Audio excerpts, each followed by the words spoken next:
Assalamualaikum warahmatullahi wabarakatuh. Waalaikumsalam warahmatullahi wabarakatuh. Saya duduk di sini menemani dua orang mulia. Mereka nanti akan berbicara panjang lebar mengenai proses kreatif bersastra. Satu tema yang hari ini kita tawarkan sebagai bahan diskusi Mancing Sastra edisi 40. Saya di sini berposisi sebagai teman mancing ya, teman bincang, karena pemancing utama pada edisi 40 ini adalah Mas Joko Sucipto. Pada kesempatan siang menjelang sore ini, saya ucapkan terima kasih atas kehadiran rekan-rekan, sudah meluangkan waktu, sudah meluangkan kesibukan, hanya demi sebuah acara yang dalam tanda kutip menjadi persoalan yang sepertinya penting tidak penting, ya. Dianggap penting karena kita berupaya untuk mengadakan, mengagendakan, melaksanakan. Dianggap tidak penting, rasanya sulit untuk mengundang rekan-rekan hadir. Jadi ini satu pembuktian bahwa acara sastra pada satu waktu di mana kepentingannya mulai patut dipertanyakan. Tapi untuk kepentingan Mancing Sastra siang ini kita tidak berbicara mengenai penting tidaknya agenda Mancing Sastra ya. Mancing Sastra sudah masuk ke agenda 40, sudah berjalan bertahun-tahun, meskipun secara kalkulasi pelaksanaan masih sangat sedikit dibandingkan dengan agenda-agenda sastra yang dilakukan oleh teman-teman luar yang sudah mencapai ratusan edisi. Tapi kita Bangkalan, komunitas masyarakat Lumpur, mengadakan Mancing Sastra ini masih mencapai edisi 40. Hal ini perlu disampaikan bahwa sebetulnya mengapa agenda Mancing Sastra kita masih mencapai edisi 40. Karena pada dasarnya komunitas masyarakat Lumpur tidak hanya berfokus pada diskusi sastra. Pergerakan-pergerakan sastra yang dilaksanakan oleh komunitas masyarakat Lumpur itu bisa dibilang kompleks ya. Ada pertunjukan, ada pembelajaran, naskah drama, dan lain-lain. Selain yang menjadi agenda utama adalah Mancing Sastra ini. Kalau dulu kita mengadakan Mancing Sastra setiap bulan, bahkan bisa 2 minggu satu kali. Tapi belakangan ini dari waktu ke waktu kadang-kadang kita jeda panjang, tapi kadang-kadang juga bisa kita melaksanakannya cepat sekali. Ya memang tergantung kondisi. Ya, yang kedua, selain ucapan terima kasih, kami selaku penyelenggara ya komunitas masyarakat Lumpur sekali lagi berterima kasih kepada Cafe Alas Bume karena sampai edisi 40 ini masih sudi bekerja sama dengan kita, dengan kami melaksanakan agenda Mancing Sastra ini. Mas Fran dan Mbak Fitri selaku pemilik kafe, sekali lagi kami ucapkan terima kasih dan semoga tetap diperkenankan untuk melaksanakan agenda-agenda Mancing Sastra berikutnya. Itu pengantar dari saya. Ya. Tema hari ini kita berbicara mengenai proses kreatif penulisan buku puisi berjudul Burdah yang ditulis oleh Mas Eko Sabto. Ini yang baju kuning berkacamata. Silakan diamati, ganteng apa tidak, menarik apa tidak, misterius apa tidak. lucu atau tidak itu silakan diamati. Mas Eko ini adalah penulis buku puisi Burda yang karya tersebut di awal bulan apa akhir tahun kemarin, Mas? Awal bulan ya, awal Januari kemarin, tanggal 2 Januari, naskah yang ditulis oleh Mas Eko yaitu kumpulan puisi tunggal yang bertema Kanjeng Nabi Muhammad, itu berhasil menjadi nominasi di sayembara penulisan buku puisi yang diadakan oleh Diva Press Yogyakarta. Tepuk tangan.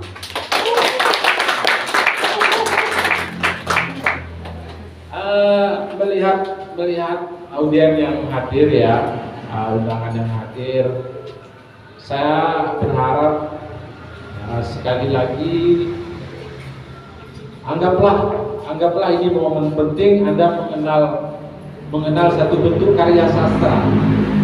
Misalnya di sebelah sana Mbak PGSD, ini proses kreatif ya, proses kreatif menulis karya. Itu nanti bisa Anda terjemahkan, bisa Anda tafsirkan menjadi proses kreatif bagaimana Anda juga menyusun naskah-naskah drama untuk sebuah pentas sentra tari misalnya. Bisa jadi yang kita ambil adalah proses kreatif kekaryaan.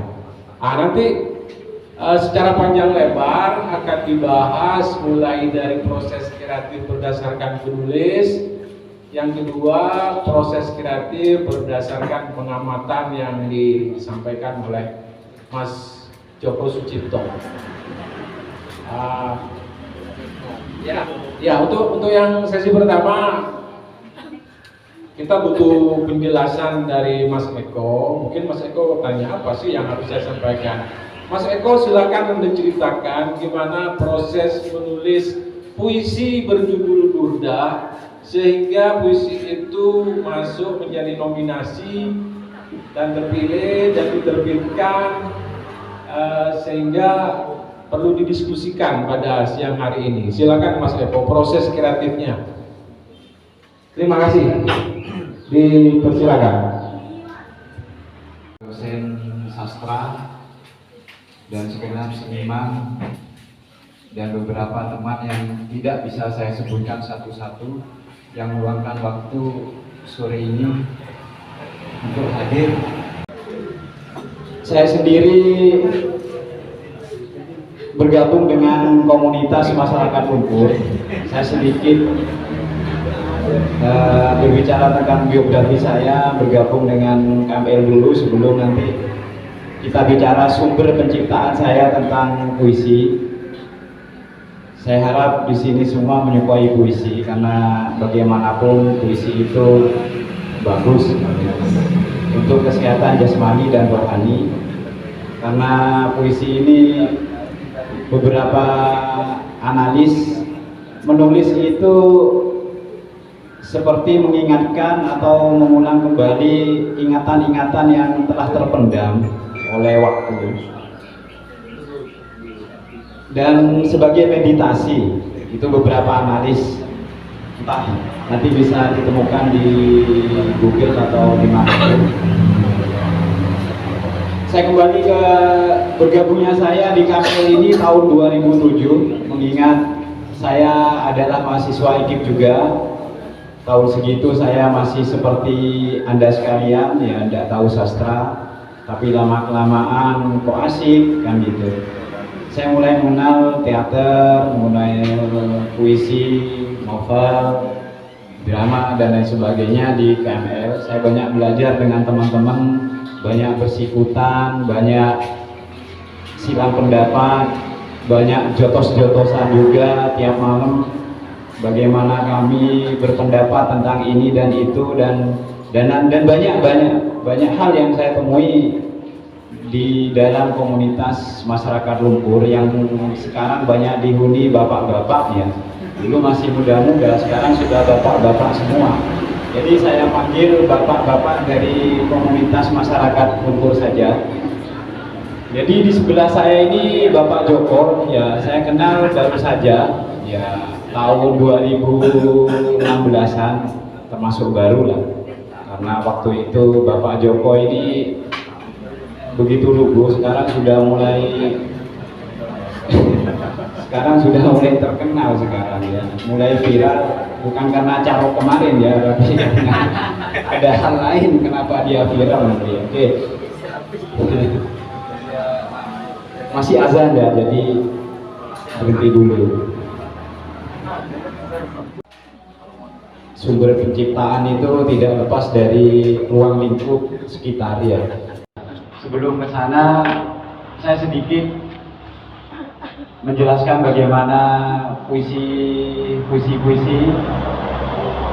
dari tahun ke tahun ya, bagaimana puisi di Bangkalan, bagaimana kiat-kiat nanti puisi yang bagus, bagaimana kalaupun ada yang bagus ditiru, kalau tidak dibuang ya gitu. Kembali ke sumber penciptaan ya, bagaimana saya membuat puisi, itu pertanyaan besar. Untuk membuat puisi apalagi ini judulnya tentang tematik, tentang Kanjeng Nabi. Tematik ya, tentang Kanjeng Nabi ya, Kanjeng Nabi Muhammad SAW ya. Jadi saya butuh pengerjaan ini hanya ya puisi-puisi di Burdah ini, naskah saya ini pengerjaannya hanya 2 bulan. Tapi selama 2 bulan itu ya, siang malam saya mencari sumber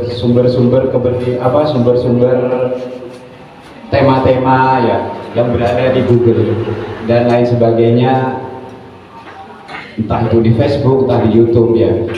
Burdah sendiri nanti bicara tentang bagaimana perayaan Maulud dari Aceh sampai Papua. Nanti kalau bukunya terbit bisa dibeli ya di Diva Press. Ini untuk keberlanjutan kehidupan saya dan lain sebagainya nanti ya. Karena kalau sudah laku ini bagus untuk menulis ya. Kembali ke sumber penciptaan. Puisi ya, puisi yang saya tulis ini adalah termasuk puisi modern. Puisi modern di sini adalah puisi yang sebenarnya puisi ini tidak baru ya, tapi puisi ini adalah eksperimen saya tentang gaya berpuisi, tentang bentuk puisi, nanti tentang bagaimana nanti puisi itu kan ada metrum itu bunyi ya, nanti bagaimana ada puisi di saya itu puisi-puisi panjang, puisi-puisi bisa dibilang berbentuk prosa, atau bisa dibilang salah satu sastrawan bilang bahwasanya puisi berbulu prosa ya. Artinya puisi ini puisi tapi bercerita ya. Nanti di situ ada ya. Untuk membuat puisi yang baik atau bagus, yang baik ini entah baik seperti apa ya, menurut saya entah baik seperti apa. Mungkin puisi ini di mata juri saya baik ini dalam artian puisi ini bagus, puisi ini sesuai dengan tema, karena memang temanya Kanjeng Nabi ya. Nah seperti itu ya. Pertama-tama saya membuat puisi itu mencari sumber. Contoh kecil, kita bicara tentang Aceh ya. Aceh itu di mana? Aceh itu kita tahu sendiri, Aceh itu di ujung barat Indonesia.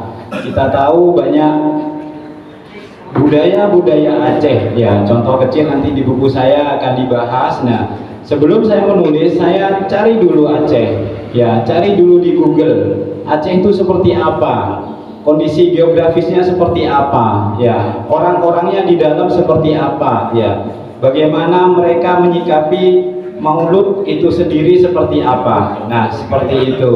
Dan kemudian saya akan melihat beberapa video tayangan-tayangan tentang perayaan-perayaan Maulud di Aceh. Nah, setelah itu selama beberapa jam saya pahami atau lebih, setelah itu saya membuat kesimpulan bahwasannya oh ternyata ini loh Aceh seperti ini. Dan kemudian saya sedikit demi sedikit meluangkan waktu untuk menulis kata demi kata. Nah, puisi itu butuh kata, puisi itu butuh bahasa. Nah, bahasa sendiri itu adalah alat, ya. Kita butuh alat, alatnya itu bahasa. Nah, bagaimana bisa puisi itu bagus? Ya membaca, ya. Anda harus mengetahui banyak tentang bahasa-bahasa situ sendiri, ya, kata-kata situ sendiri. Atau nanti di IKIP diajarkan bagaimana sintaksis, bagaimana linguistik, bagaimana nanti dan lain sebagainya, ya. Puisi itu tidak sesederhana yang Anda baca, ya. Puisi itu kalau kita ketahui puisi itu adalah beberapa susunan dari kata-kata, ya. Susunan dari kata-kata yang mungkin memiliki arti atau mungkin tidak sama sekali. Contoh di ini, kita tahu puisinya Hairil Anwar. Ini kali tidak ada yang mencari cinta. Pada lanjutannya apa? Nah, di situ nanti ada lirik, ya. Di situ ada lirik. Tadi hafal saya sebenarnya. Ini kok udah hafal sekarang ini, ya. Grogi ya? Nah, ini grogi saya sebenarnya ini. Jarang tampil soalnya. Saya lebih di balik panggung sering menulis daripada tampil seperti ini, ya. Jadi puisi sendiri, ya, susunan dari beberapa kata, ya, atau kita sebut dengan apa itu kalimat, ya, kalimat yang bagus. Contoh seperti yang Anda ketahui kalau punya pacar, ya, atau punya ini, Anda secara tidak langsung memuji, ya, memuji. Nah, memuji itu bisa dikatakan puisi atau tidak, bisa ya, bisa tidak, ya, tergantung bagaimana Anda menyusun kata, ya. Nah, untuk membuat sebuah puisi yang bagus, Anda harus membaca, ya. Membaca apa? Membaca apa saja, ya. Saya yakin tidak ada satupun penyair yang tidak membaca, ya. Semuanya membaca penyair. Ya, penyair itu adalah tradisi membaca, ya. Anda di sini mungkin yang jurusan bahasa atau sastra, saya harap minimal Anda itu harus membaca 1 atau 2 novel dalam 1 bulan. Kalau dulu zaman saya, zamannya sama Pak Ilmi masih sengsara, ya. Sampai sekarang masih sebenarnya masih sengsara, ya. Dulu saya diwajibkan kalau kumpul-kumpul itu harus membaca 1 novel. Saya masih ingat bahwasanya yang harus dibaca itu karya dari Pramudia Anantatur. Mungkin di sini pernah baca, ya, Bumi Manusia. Sampai ada tetraloginya, ya, Bumi Manusia, Rumah Kaca, dan lain sebagainya itu. Mungkin sekarang tidak tahu di IKIP sekarang seperti apa karena saya sudah keluar dari sana. Dari STKIP PGRI Bangkalan. Dulu zaman saya IKIP, sekarang STKIP. Kenapa berubah ya tidak tahu, ya, nyatanya saya, ya. Nah, seperti itu. Jadi kalau ingin membuat puisi, ya, sampai membuat, ya, membuat puisi yang bagus, Anda harus membaca dulu pertama-tama, ya. Entah itu novel, entah itu karya orang lain. Coba sebutkan, Mbak-mbak di sini, Anda pernah membaca apa saja? Mungkin tidak pernah, atau mungkin ada, ya, atau mungkin malas membaca, ya, buat apa, ya. Jadi pertanyaannya, lalu Anda kuliah, ya, ambil jurusan bahasa terpaksa atau enggak? Wah, itu persoalan nanti, ya. Entah itu butuh ijazahnya atau apa, nanti persoalan nanti, ya. Saya harap sangat-sangat berharap, ya. Soalnya nanti lulusan STKIP ini Anda akan menjadi guru, ya. Anda akan didesain untuk menjadi guru bahasa Indonesia. Tidak mungkin di sini ada jurusan lain. Kalaupun ada berarti hebat. Ya. Ada BGSD. Ada PGSD ya. Ya. Jurusan apa, Mbak? PGSD. Pendidikan guru sekolah dasar. Iya. Oh iya. Jadi memahami semua pelajaran ya. Saya agak terlambat tentang ini. Nah itu ya. Jadi saya mohon untuk jurusan bahasa dan sastra, kalaupun Anda tidak membaca ya harus membaca 1 atau 2 novel, karena ini nanti menyangkut keprofesian Anda sebagai guru. Jangan sampai Anda lebih cerdas daripada muridnya, ya begitu. Itu yang pertama, membaca. Yang kedua apa? Yang kedua itu menganalisis, ya, menganalisis. Anda harus pandai menganalisis masalah.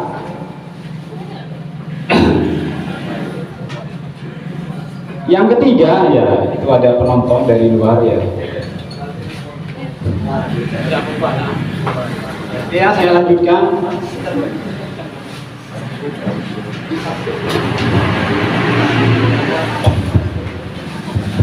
Gimana Mas Eko? Mungkin apa potong dulu? Ya, mungkin nanti saya akan lanjutkan bagaimana kiat-kiat menulis puisi ya. Oke.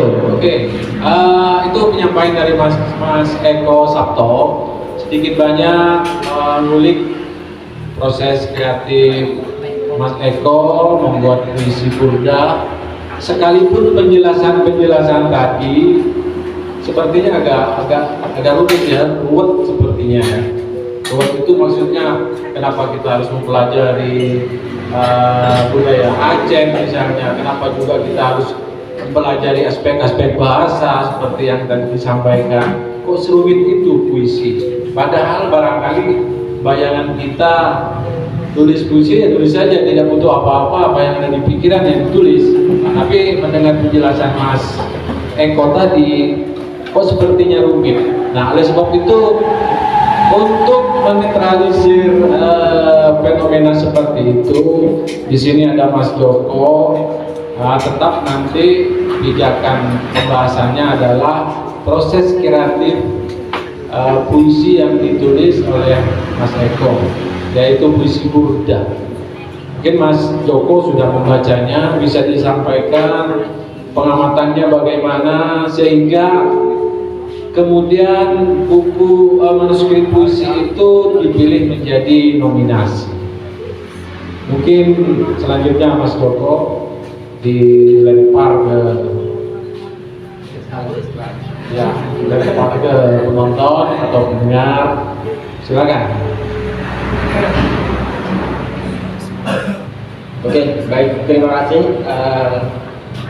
Sebelumnya saya ucapkan selamat kepada Mas Eko yang sudah naik, meskipun nggak juara 1, ini sudah masuk nomina, itu sudah lumayan. Cuman dan dulu Mas Eko itu saya lihat ikut itu selalu nomina. Kenapa? Itu jadi pertanyaan saya. Kok nomina? Ya, jadi di sini saya tidak akan membahas ini karena belum jadi buku, jadi akan beda nanti kalau sudah jadi buku sama belum jadi buku. Apalagi kemarin saya minta dikirim file, hancur semuanya. Ini yang bikin Mas Eko ini jadi nomina, mungkin berbicara tentang teknik juga nanti. Tentang teknik, ya kita harus bukan hanya tahu puisi ketika berhadapan dengan komputer, kita juga tahu tekniknya nanti. Mungkin ini nggak di save ke Word 97, tiba-tiba dikirim hancur semua sampai ke panitia, kan gitu.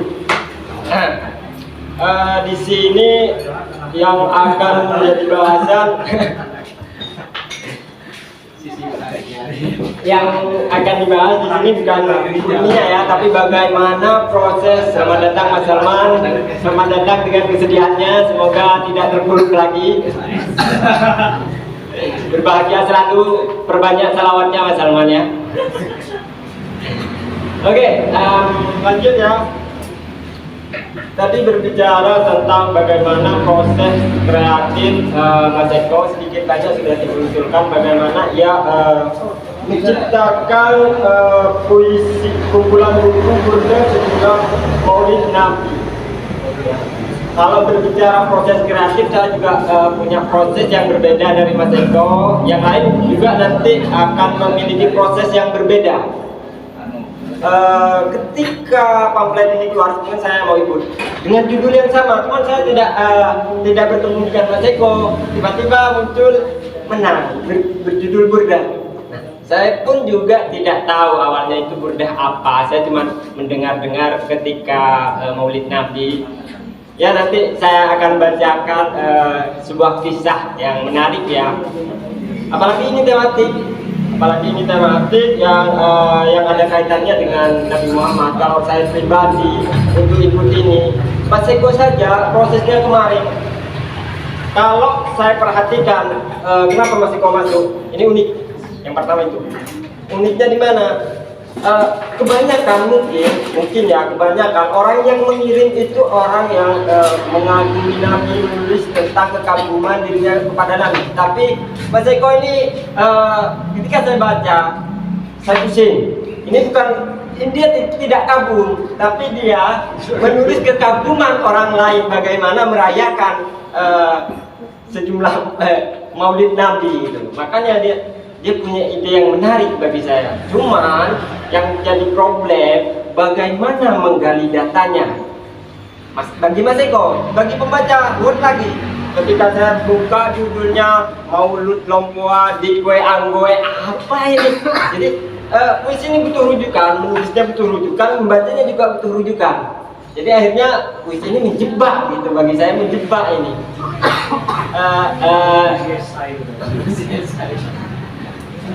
Akan bingung ketika pertama saya baca. Ini sedikit berbeda dengan yang dikirim ke saya. Mungkin ada yang diedit ya Mas Eko, beda. Misalnya di halaman pertama bukan ini, Maulid Lompoa kalau nggak salah.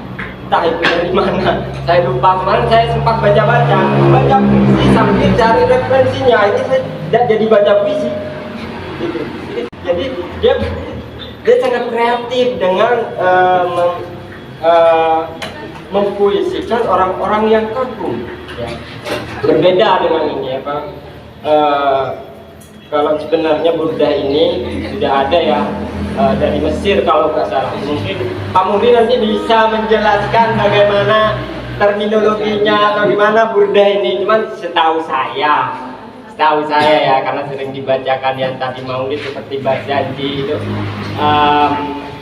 setahu saya burdah ini ditulis oleh banyak sih penulis, cuman salah satunya yang paling banyak diterjemahkan dan sering dibaca itu Imam Al-Busiri kalau nggak salah. Proses kreatifnya beda dengan Mas Eko. Dia betul-betul menulis tentang puji-pujian. Isinya burdahnya Imam Al-Busiri ini puji-pujian kepada Nabi. Kalau ini hancur, pusing saya. Cuman sebagai bentuk kreativitas yang lain, ini sesuatu yang luar biasa. Dia bukan Imam Al-Busiri, tapi Imam Al-Busirinya Mansura. Kenapa? Antara judul dan isi ini perlu saya tanyakan, gimana ya? Kalau Imam Al-Busiri ya, dari kisah yang dibaca dia menderita sakit keras, lumpuh, sampai dia tidak ada yang bisa ia lakukan selain berselawat gitu. Suatu hari dalam mimpinya datang Rasulullah ke dalam mimpinya, lalu menyelidiki. Nah dari situ setelah itu Imam Al-Busiri ini sembuh ya. Terus dia menulis puisi dengan judul Burdah. Burdah ini kalau secara etimologi nanti yang dibaca Pak Mudi ya. Cuman prosesnya Imam Al-Busiri karena dia diselimuti.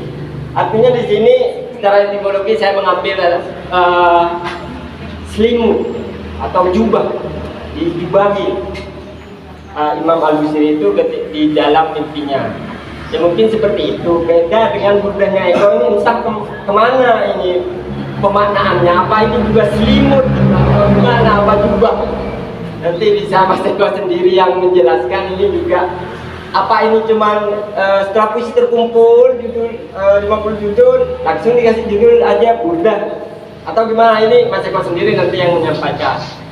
Terus terkait dengan proses kreatif, apa itu proses kreatif? Ya paling tidak kita sederhananya begini, langkah-langkah bagaimana kita mewujudkan sebuah karya, langkah apa saja yang dilalui. Atau Mas Eko ini mungkin secara acak langkah-langkah itu, cuma lebih sistematis. Kalau Anda ada ide, kita tuh di satu persatu langkah-langkahnya itu apa, seperti ide, penggalian data, pengembangan dari data yang diperoleh, mungkin semacam itu kalau kita mau berbicara secara sistematis. Selanjutnya itu dulu ya. Tidak, itu dulu sementara waktu. Terima kasih Mas Joko. Penjelasan dari Mas Joko mengenai puisi yang ditulis oleh Mas Eko, garis besarnya sedikit mempertanyakan. Aspek kritisnya adalah keterhubungan internal ya, keterhubungan internal antara judul puisi dengan isi puisi yang ada di dalam atau yang ditulis oleh Mas Eko. Itu garis besarnya yang disampaikan oleh Mas Joko. Nah, secara proses kreatif Mas Joko menyampaikan itu juga satu bentuk ide menarik untuk dijadikan kekayaan satu proses menulis puisi.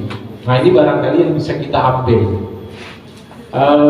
Selanjutnya untuk menjadikan diskusi ini asik ya, sebelum nanti poin-poinnya ditambah ya, barangkali ada yang disampaikan apa, kita butuh beberapa penanya ini.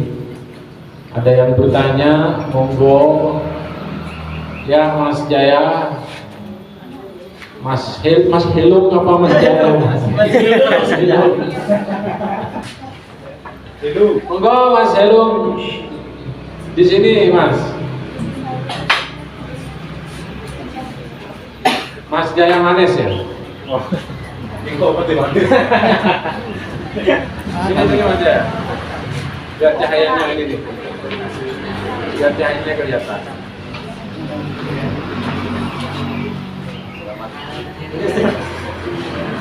Selamat sore semuanya.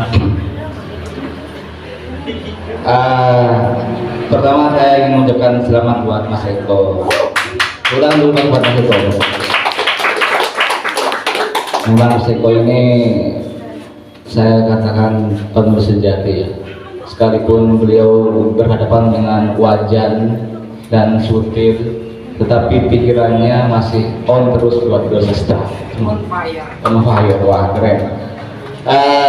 Saya sering lewat Seninan di mana tempat Mas Eko jualan nasi goreng.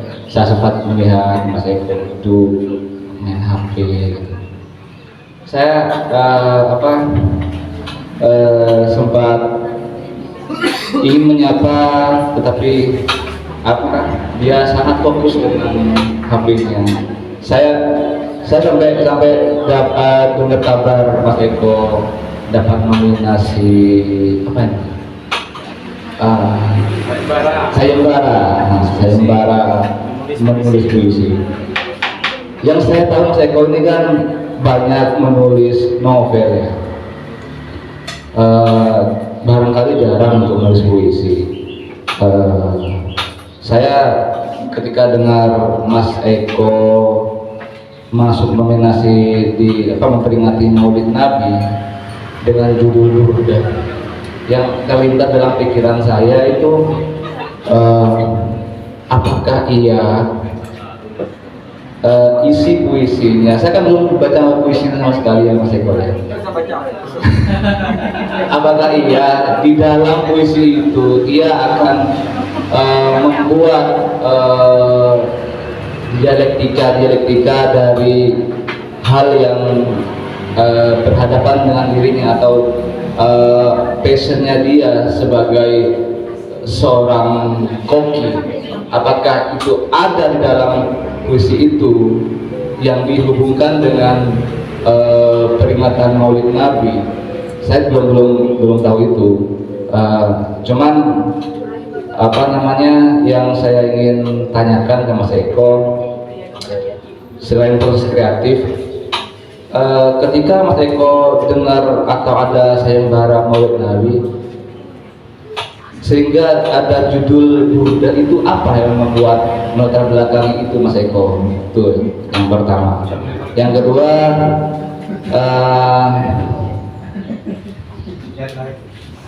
kapan Mas Eko itu apa namanya, kalau memang puisi ini baru atau ya atau mungkin katanya Mas Joko tadi, puisi ini barangkali puisi lama dikumpulkan jadi satu sehingga muncullah puisi dari nama Burda. Ya kita tidak tahu ya, mungkin Mas Eko yang menjelaskan. Cuman apa namanya,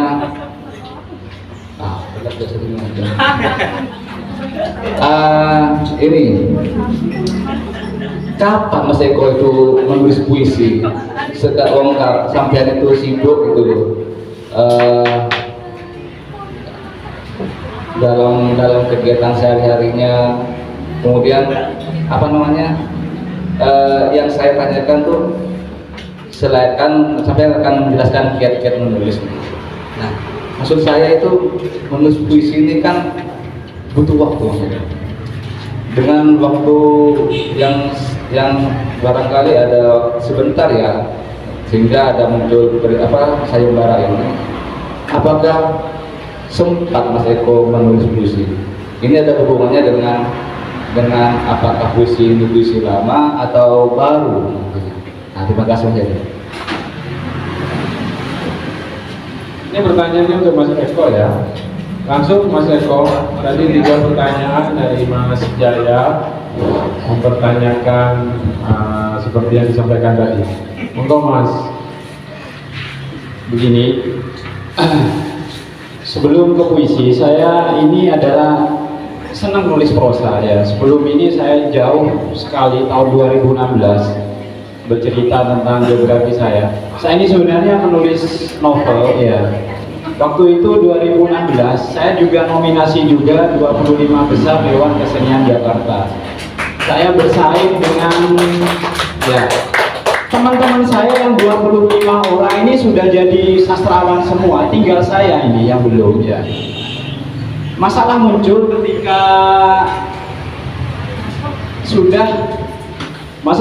ketika saya sudah membaca pengumuman apa yang dikatakan Mas Jaya tadi ya, bahwasanya dalam tenggat waktu sedemikian rupa kok saya bisa menyelesaikan puisi atau novel ya. Menjadi penulis itu harus berani bertanggung jawab ya. Saya sudah menjadi penulis, saya harus bertanggung jawab. Sebenarnya saya sudah ini bertarung ya, saya ini bertarung ini. Puisi ini saya sebenarnya bertaruh, kalau ini tidak lolos, saya sudah tidak mau menulis lagi. Ya ceritanya begini, saya sumpah tidak nulis lagi kalau saya tidak menang. Soalnya dari 2007 sampai baru saja, saya ini baru saja lolos ya, menerima hadiah. Saya sudah coba kemana-mana itu cuma berhentinya nominasi, cuma mengharapkan selamat Anda nominasi ya.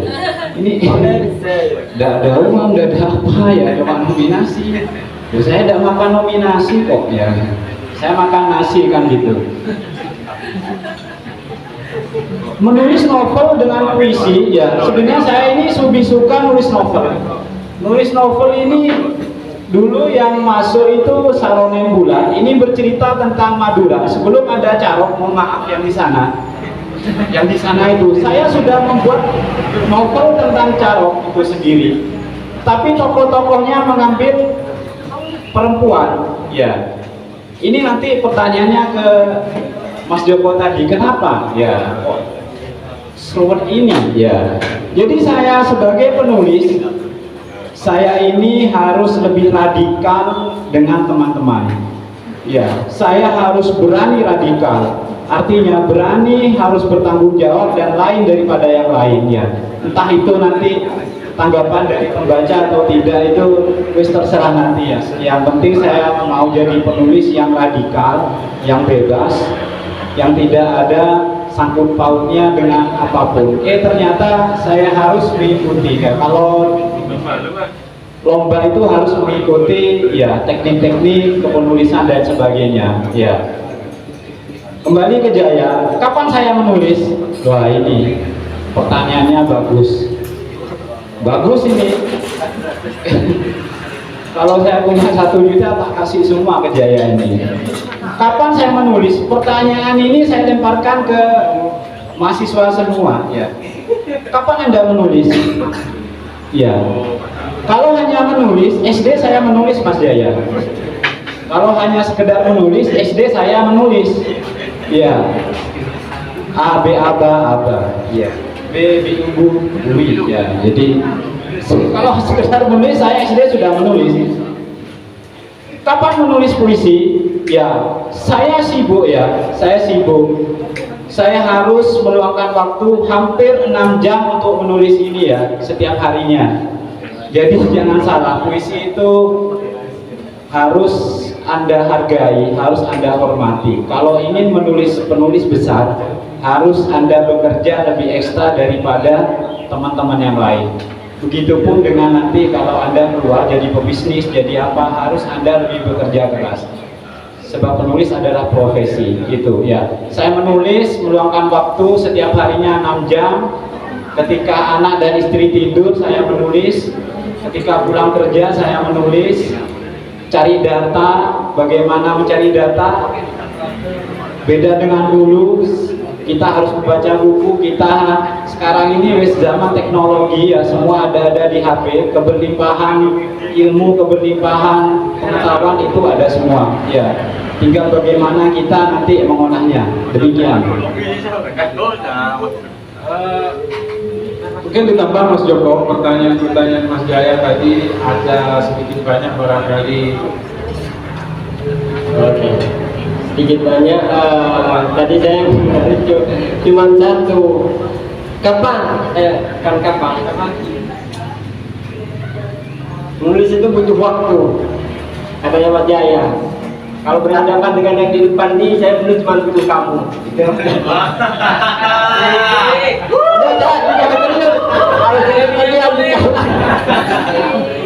Nah, cuman biar interaktif aja, biar gak bengong. Biar tidak bohong. Biar gak bengong, bukan aja dari tadi kasihan. Sekarang mahasiswa apa, Mbak? PGSD? Hah? PGSD juga, Pak. Bisa cepat apa, Pak? Oh, belum lagi. Ini siapa?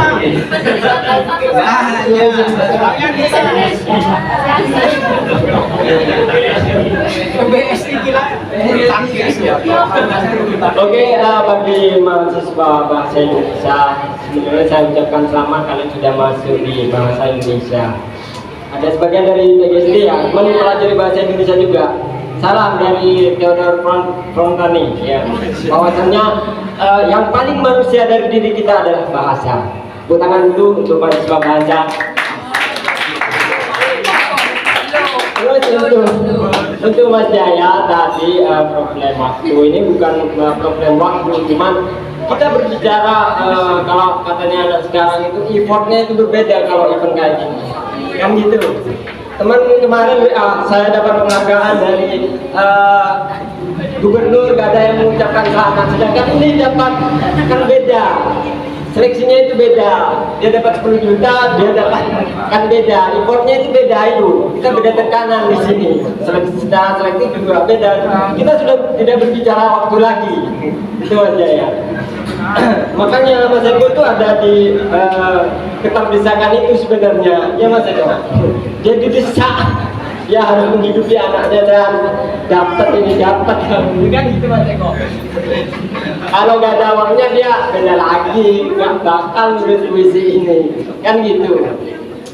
Lanjut berbicara masalah tadi, persoalan saya mau melanjutkan bagaimana ide-ide itu dimunculkan.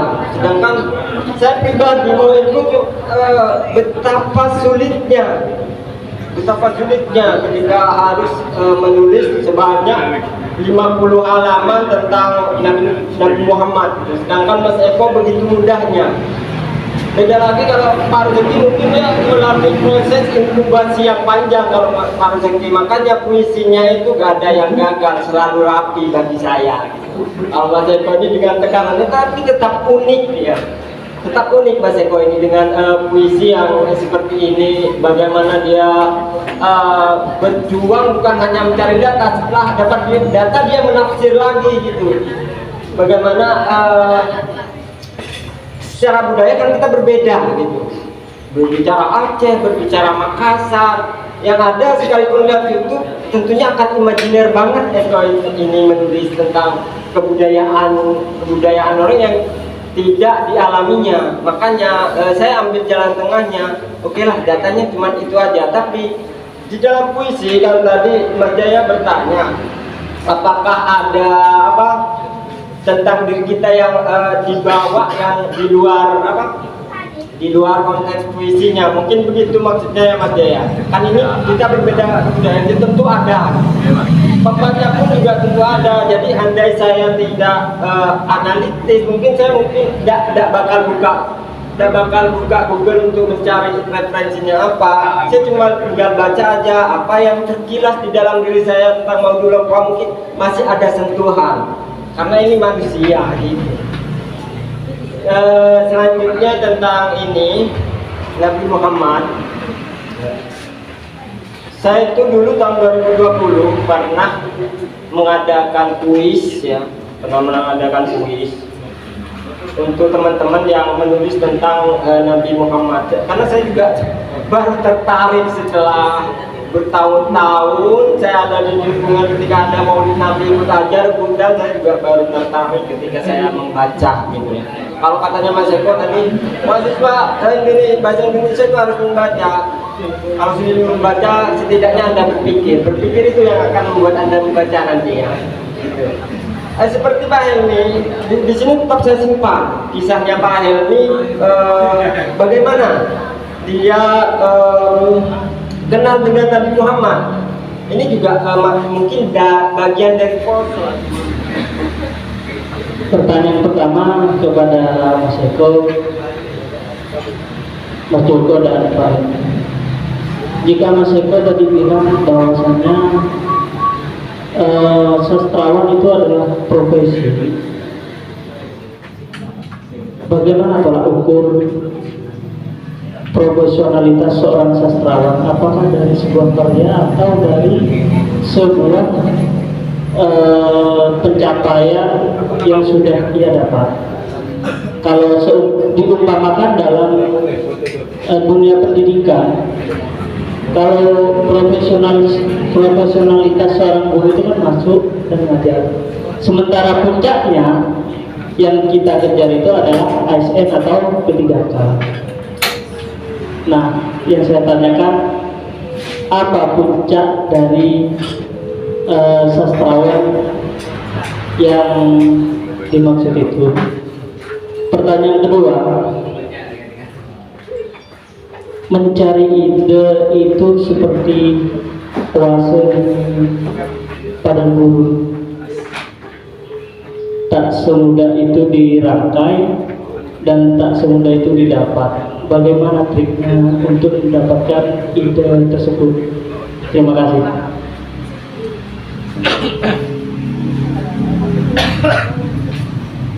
Silakan langsung barangkali Mas Joko atau Mas Eko menanggapi atau menyimpulkan jawaban-jawaban mengenai Nabi Muhammad tadi, sekaligus menjawab pertanyaan Mas Salman.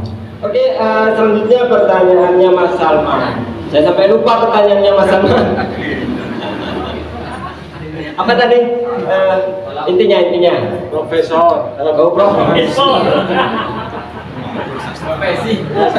Kalau aku gini masalah profesi Mas Salman, ini berhubungan dengan proses kreatif. Berbicara kreativitas, dulu orang-orang Nasrani mengatakan manusia itu kreatif, to create, ya, mencipta, sangat tabu. Dulu itu sangat tabu. Kenapa? Yang mencipta itu hanya Tuhan, manusia tidak. Dalam mitologi Yunani begini, kenapa? Tadi masalah bagaimana mencari dan mencari sebenarnya. Orang itu terilhami, dituntun seorang dewa. Kalau nggak salah Muse, kalau nggak salah mungkin Pak Muri lebih tahu, itu paham segala hal itu. Saya kadang salah karena saya lupa nggak mencatat atau gimana. Itu Mas Salman. Mas Eko mungkin seperti ini ya, terilhami seperti ini Mas Eko. Gak mungkin ilham itu datang seperti ini juga. Jadi kalau gak mau nulis jangan nulis. Ini naluri bagi saya. Jangan dipaksakan. Jangan dipaksakan menulis kalau gak mau nulis. Kalau bagi saya, kalau problem profesi sampai dikaitkan ke ASN tadi ya, itu kan bagaimana cara kita bertahan hidup kan gitu ya Mas Salman. Mau jadi ASN, mau jadi apapun, mau jadi filsuf juga bawa barang dagangan. Apa yang bawa? Dagangan jiwa kan gitu. Seorang filsuf di sebelah saya ini. Kayaknya bisnis. Ini bisnis, kelihatan dari ininya. Dia tidak mau ada logo di sini bisnisnya. Ini sangat perhitungan kalau saya tetap ada sponsor. Oke, mungkin dari saya cuman sedikit itu aja Mas Salman. Jadi saya terlalu mengkaitkan dengan pekerjaan itu, akhirnya saya nggak jujur. Apa yang saya tulis, saya tidak ikhlas gitu. Saya kerjanya SN, masa nulis semuanya. Menulis itu kan kita butuh selain modal pengetahuan, modal berpikir, kita juga perlu modal jujur. Kalau nggak mau nulis dia kan nulis gitu. Intinya itu, tidak usah dijadikan sebagai profesi atau apa. Kalau memang kamu suka nulis tanpa dibayar pun kan juga akan tetap nulis kan, itu masalah. Kalau masalah uang itu kan itu hanya pencarian yang lain, itu masalah. Mungkin dari saya itu aja, kan menjelaskan dari itu. Oke, silakan Mas Eko dilanjut. Saya akan bacakan puisi biar tidak penasaran. Ya, puisi saya ini biar nanti Anda tidak mengira-ngira apa yang dikatakan Mas Joko ini benar adanya. Sebenarnya ini puisi panjang sekali, makanya saya bilang bahwasanya puisi saya ini seperti serigala berbulu domba. Jadi ini kayak puisi berbulu prosa. Ya, saya bacanya dari terakhir saja ya, biar agak panjang. Judulnya itu Panjang Jimat. Ya, Panjang Jimat ini sebuah prosesi yang ada di Jawa Tengah. Ya, sebuah prosesi upacara Maulid yang diadakan pada tanggal 12 Rabiul Awal. Jauh sekali dengan Madura. Madura itu belum apa-apanya ketika mengadakan sebuah upacara Maulid Nabi. Bukan hanya sekedar rebutan balon, ya, rebutan dua, ya. Kalau Anda berjalan-jalan di YouTube, ya, Anda melihat prosesi sakralnya, bagaimana sakralnya Panjang Jimat, Anda akan berdecak kagum, ya. Mungkin Anda akan bilang, oh Masya Allah, tabarakallah, ya kan gitu ya.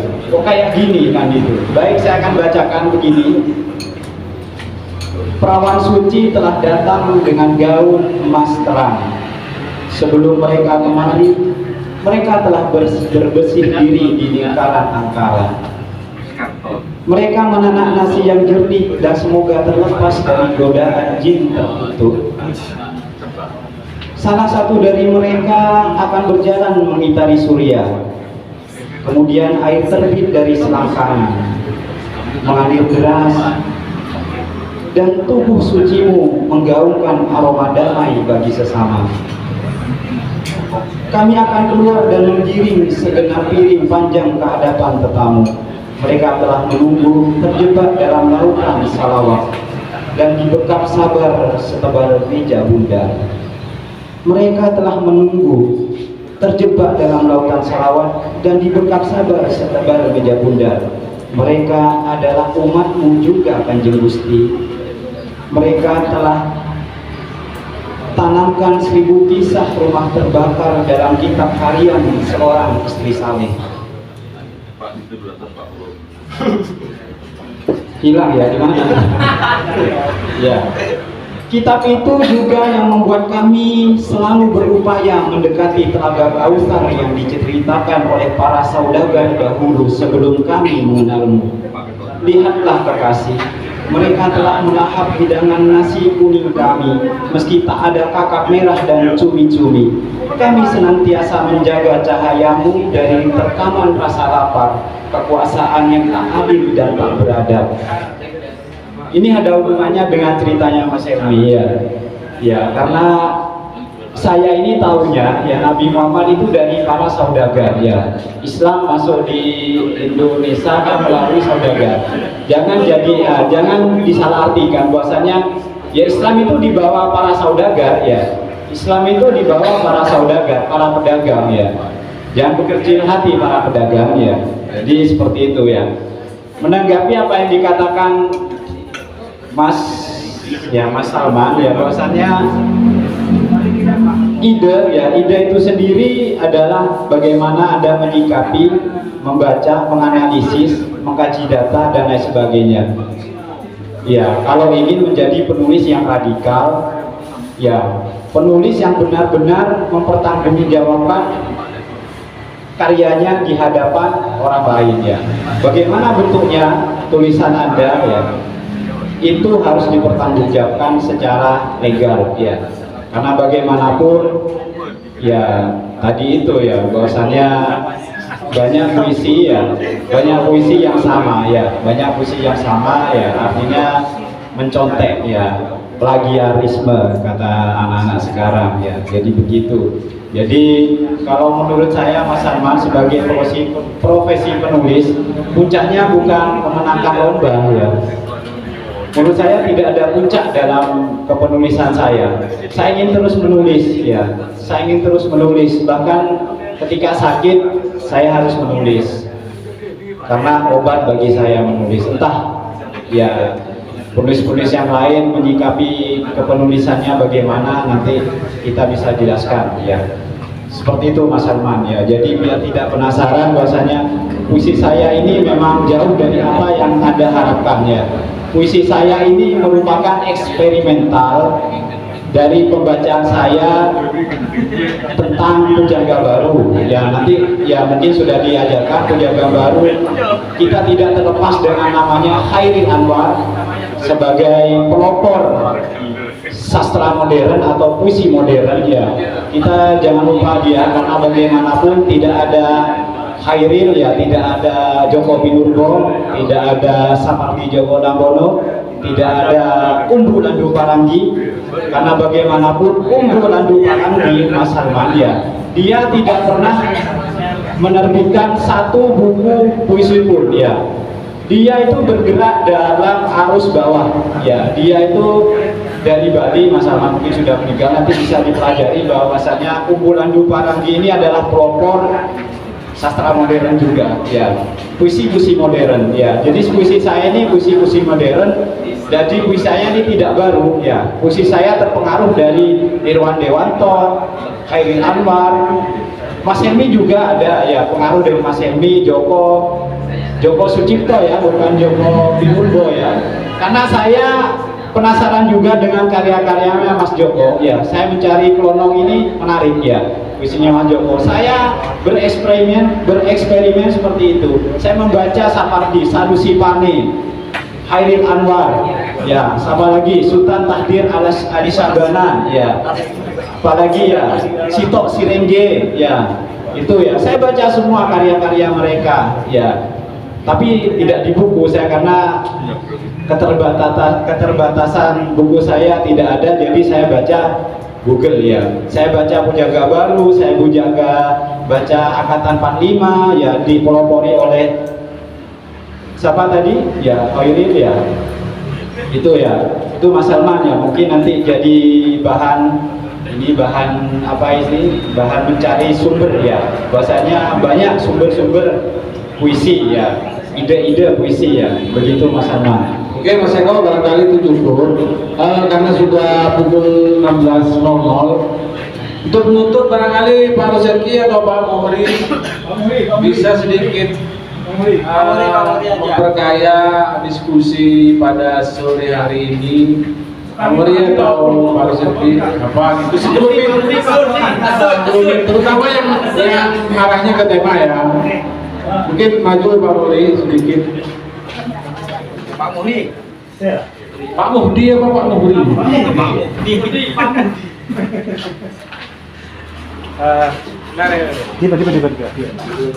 Mau kasih jawab lagi di sini.